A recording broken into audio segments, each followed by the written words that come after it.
चलिए आज का पहला क्वेश्चन हम देखने जा रहे हैं।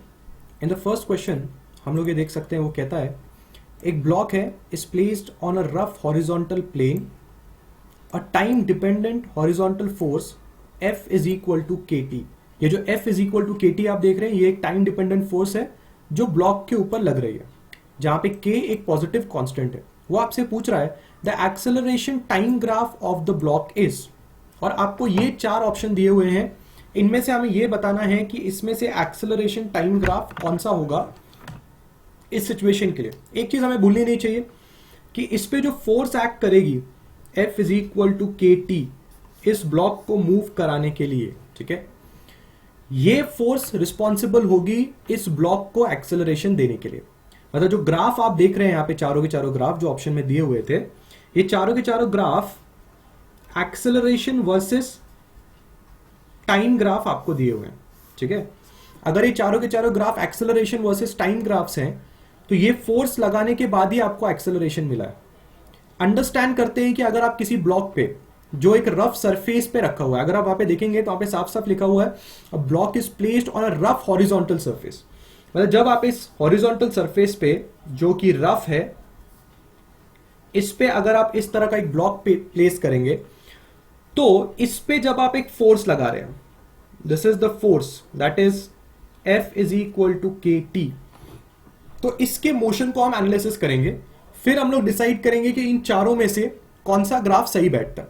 सबसे पहले जब भी आप बात कर रहे हैं of a rough surface, whenever you are talking about a rough surface, this implies कि यहां पे फ्रिक्शन का आना तो तय है। मतलब आपको फ्रिक्शन के बारे में तो बातचीत करनी ही पड़ेगी। Here friction will be included. If here friction is included तो दो तरह के फ्रिक्शन होंगे जिसके बारे में हम बात करेंगे। पहला वाला फ्रिक्शन होता है, उसको बोला जाता है static friction force, and another friction is called as kinetic friction force. Also you should understand what is the difference between a static friction force and a kinetic friction force. इन दोनों के बीच का difference भी आपको पता होना चाहिए। Static friction force तब तक लगती है जब तक ये ऑब्जेक्ट मूव होना स्टार्ट नहीं करता। मतलब जब आपका ऑब्जेक्ट, जब तक आपका रेस्ट पे आपका ऑब्जेक्ट होगा तब तक उस पर स्टैटिक फ्रिक्शन फोर्स लगती है, और उसके बाद जो फ्रिक्शन फोर्स लगती है जब आपका ऑब्जेक्ट मोशन में आ जाता है तो उसको आप बोलते हैं काइनेटिक फ्रिक्शन फोर्स। और एक चीज आपको पता होनी चाहिए, जो फोर्स ऑफ स्टैटिक फ्रिक्शन होता है वो ग्रेटर होता है फोर्स ऑफ काइनेटिक फ्रिक्शन से। याद रखिए, आपने इसके ऊपर कुछ फोर्स लगाई और ये ऑब्जेक्ट मूव नहीं हुआ, इसका मतलब इस ऑब्जेक्ट और इस सरफेस के बीच में जो स्टैटिक फ्रिक्शन लग रहा है, क्योंकि ऑब्जेक्ट मूव नहीं हुआ, अभी भी ऑब्जेक्ट रेस्ट पे है, वो स्टैटिक फ्रिक्शन आपके फोर्स लगाने के बावजूद मोशन होने नहीं दे रहा, ठीक है। जैसे ही स्टैटिक फोर्स की वैल्यू को हरा देंगे, मतलब आपने जो फोर्स लगाई, अगर उस फोर्स ने स्टैटिक फ्रिक्शन की फोर्स को हरा दिया तो फिर आपका मोशन स्टार्ट हो जाएगा। और मोशन स्टार्ट होने के बाद जो फ्रिक्शन लगता है वो तो काइनेटिक फ्रिक्शन होता है। मतलब काइनेटिक फ्रिक्शन स्टैटिक फ्रिक्शन के मुकाबले बहुत कम होता है। क्यों? क्योंकि static friction is able to stop the motion, but kinetic friction तब लगता है जब मोशन चल रहा है। इसलिए आपको समझ में यह आ रहा है कि जब भी आप कोई फोर्स लगाएंगे आपके ऑब्जेक्ट के ऊपर, तो वो जो फोर्स आप ऑब्जेक्ट के ऊपर लगा रहे हैं वो फोर्स स्टैटिक फ्रिक्शन उसको अपोज करेगा। कब तक अपोज कर सकता है? जब तक आपका ऑब्जेक्ट रेस्ट पे है। फिर सडनली आपका ऑब्जेक्ट स्टैटिक फ्रिक्शन को हरा के मोशन में आने की कोशिश करेगा, और फिर एक कांस्टेंट फोर्स से आप उसको आगे लेके जा सकते हैं। तो कहानी किस तरह से बढ़ रही है? पहला आपका ऑब्जेक्ट रेस्ट पे है, फिर सडनली वो मोशन में आ जाएगा, एंड देन वो एक कांस्टेंट एक्सेलरेशन से आगे बढ़ता जाएगा, ठीक है। मतलब टाइम के हिसाब से उसका एक्सेलरेशन लीनियरली बढ़ता जाएगा, ठीक है। कांस्टेंट एक्सेलरेशन का मतलब है कि वो एक लीनियर एक्सेलरेशन आपको आगे देगा, मतलब धीरे धीरे टाइम के साथ उसका एक्सेलरेशन बढ़ता जाएगा।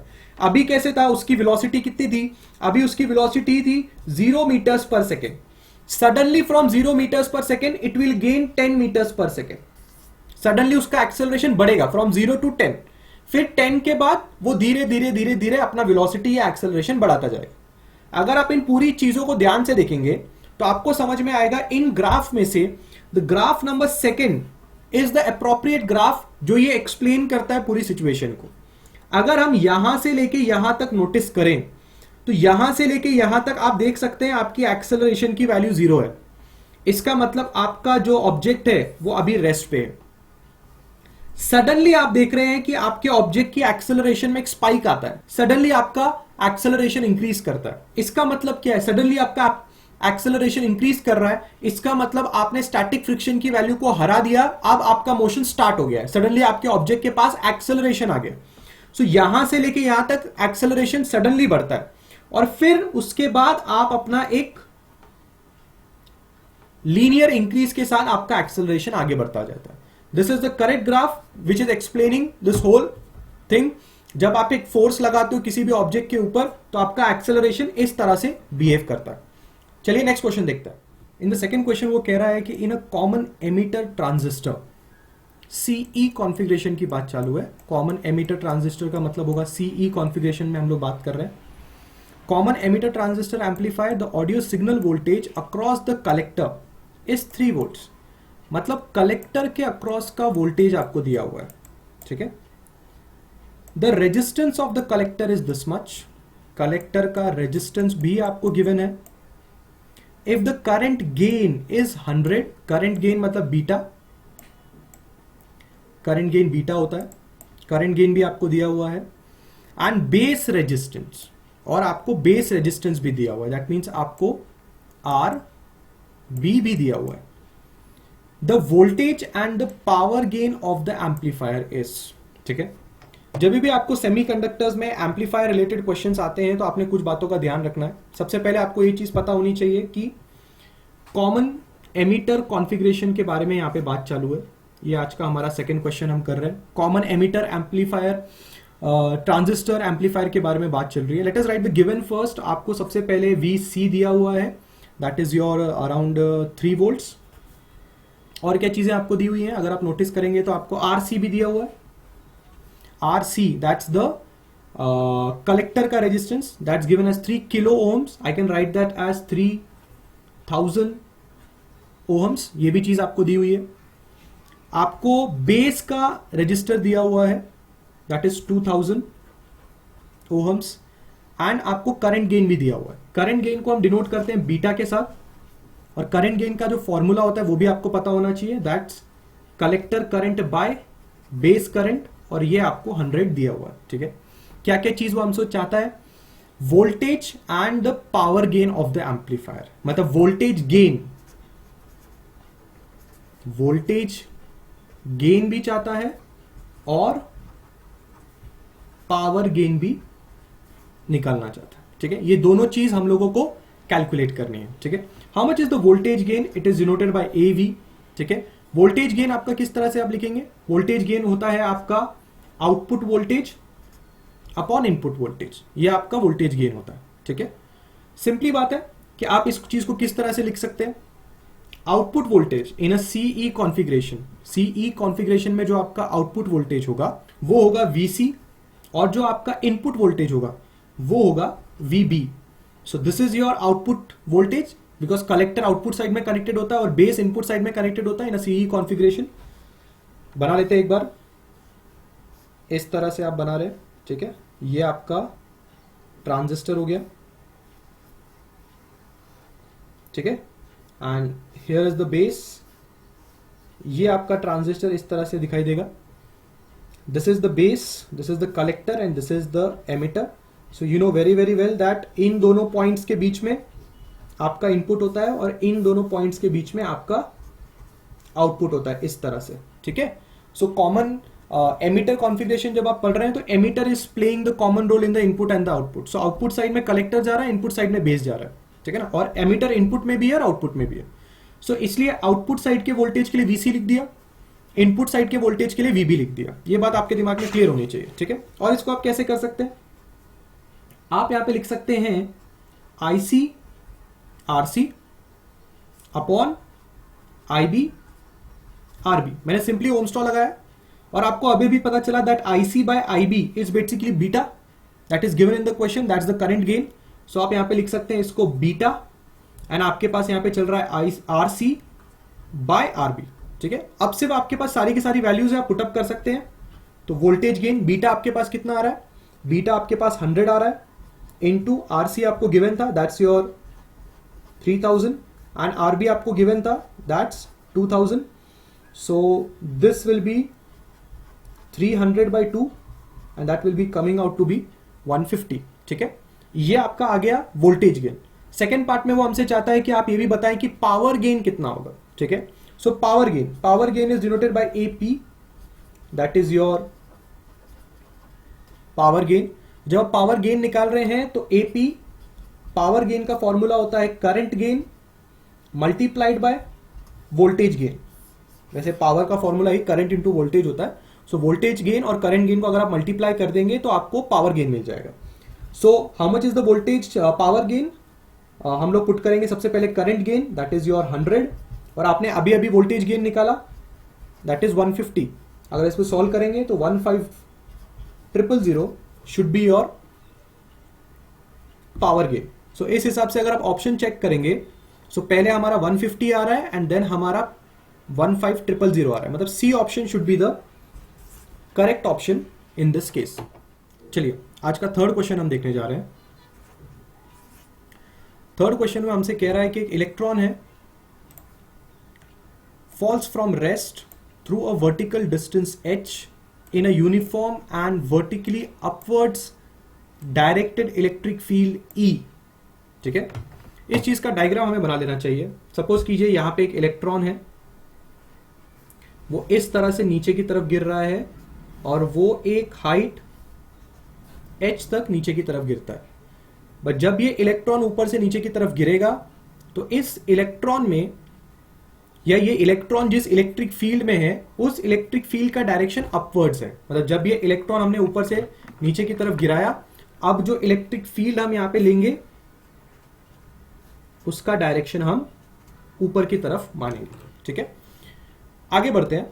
नेक्स्ट चीज जो क्वेश्चन में मेंशन की गई है वो ये है कि the direction of electric field is now reversed. Second case में हमको ये पता चला कि अब जो इलेक्ट्रिक फील्ड होगी वो नीचे की तरफ जाएगी। आगे वो क्या कह रहा है, कीपिंग इट्स मैग्नीट्यूड सेम, मतलब इलेक्ट्रिक फील्ड की मैग्नीट्यूड में कोई फर्क नहीं आ रहा है। A proton is allowed to fall from rest in it through the same vertical distance h। मतलब अब एक प्रोटॉन, जहां पे इलेक्ट्रॉन था वहीं पे अब एक प्रोटॉन हमने रख दिया है प्लस, और उसको भी नीचे हमने फॉल करवाया है।